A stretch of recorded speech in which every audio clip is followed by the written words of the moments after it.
There was a time where I thought that if I had done my makeup a certain way, that I would be received in the way that I wanted to. If I could just fix whatever is wrong with me to look more attractive, then I could fit in with these elite level of women, because I was so obsessed with top model and just seeing the building of a model, and this was the standard of what beautiful women look like, right? And so I was like, I know I'm too short. I know that I would probably never be thin enough, but I'm not ugly. So if I could just turn it up a little bit, well, then I should be good.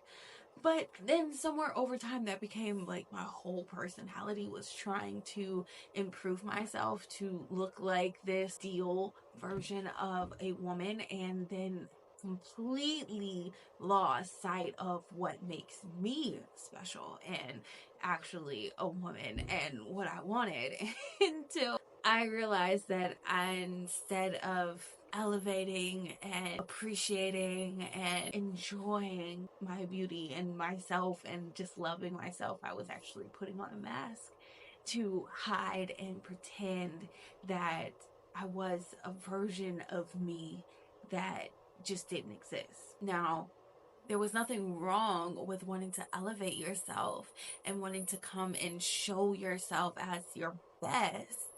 But when it's diluted, when it's coming from a place of self hate and not enoughness and brokenness and feeling like you're broken and that you need to be fixed, well, then the results will never give you the answer that you're looking for. So I had to scrap everything. And even though throughout the process I became a professional makeup artist, I became someone who does this on the daily for people. And for some reason, for myself, I could never bring it all the way back around. I could never feel satisfied. I could never feel like it was right. And that's because it never was. It's easy to look outside of yourself and to show and tell people what they need and help them edge into the right direction. But when it comes to doing it for yourself, sometimes you need that outside opinion to point you in that right direction. You see, I was that. I didn't have that.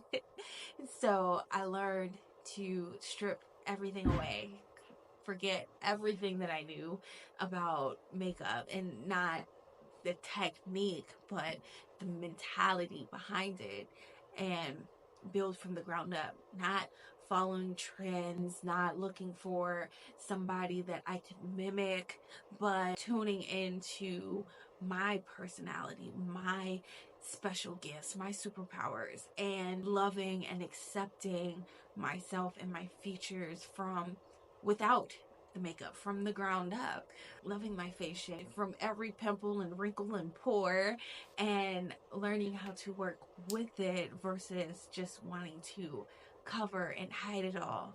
And then when I come back and I add the razzle and dazzle, when I add something that's unnatural, like a contour or blush colors that aren't naturally in my skin, I'm adding it in a way that's mindful. I'm adding it in a way that enhances, that doesn't detract or distract from what's already there. So it's keeping a balance. And at the end, I show through.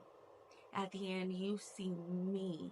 I am in control of my look, my presentation, and the makeup sends the message that I wanted to send intentionally, not by accident or by design of anyone else's. This is mine. This is me. And now, with that groundwork laid out, I approach the entire routine differently, because it's not a masking ceremony. It's not an act of I need to fit myself. Now it's a moment where I get to love and tune into what I need, and what I'm doing and how I want to see myself.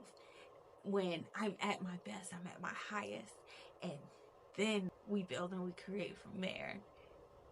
And in the end, it doesn't have to be perfect, doesn't even have to be a full face. It does not have to be anything other than enjoying the process of the transformation. And at the end, realizing that I am and have always been everything that I wanted to be.